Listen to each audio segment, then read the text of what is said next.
আসসালামু আলাইকুম রহমতুল্লাহ বারাকাত। সারাকে আল্লাহর রহমতে সবাই ভালো আছেন? আলহামদুলিল্লাহ, আমিও আল্লাহর রহমতে ভালো আছি। তো আমি বিদেশে বাড়িতে দেখি অনেক অনেক মানুষ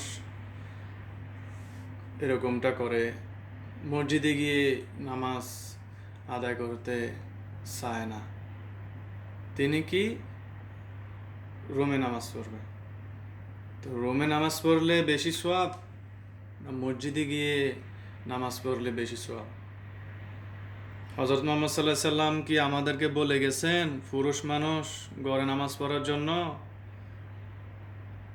নাকি মহিলাদের বলেছেন ঘরে নামাজ পড়ার জন্য, রুমে নামাজ পড়ার জন্য? ঠিক আছে, আপনার বিশেষ কোনো কাজ ছিল, আপনি মসজিদের জামাতে অংশগ্রহণ করতে পারেন না, এটা অন্য হিসাব। এটা তো সবসময় আপনার হয় না বা সবার হয় না।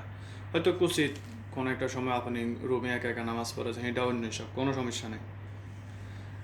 তো আপনি যদি প্রত্যেক দিনই এরকম করেন, তাহলে এটা আপনি বুঝেন কি আপনি কি ভুল ভুল পথে আছেন না সঠিক পথে আছেন।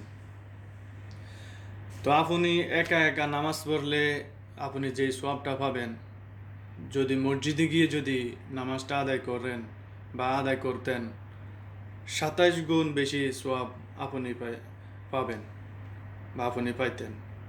তো আমরা 27 গুণ বেশি সওয়াব পাবো মসজিদে গিয়ে নামাজ পড়লে। তো কেন আমি রুমে নামাজ পড়বো একা একা, বা কেন আমি ঘরে নামাজ পড়বো একা একা? এটা আপনার কাছেই প্রশ্ন। আপনার বেশি সওয়াবের দরকার না কোনো কম সওয়াবের দরকার? তো আমরা সবাই চেষ্টা করব যে আমরা বেশি বেশি আমল করার জন্য, বেশি সওয়াব কামানোর জন্য।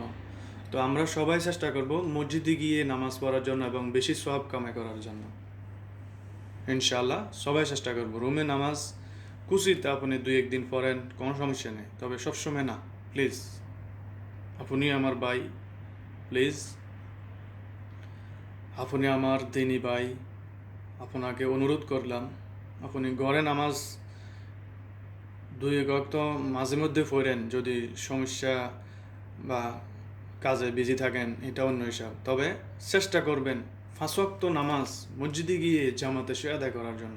প্লিজ, এটা আমার রিকোয়েস্ট আপনার কাছে।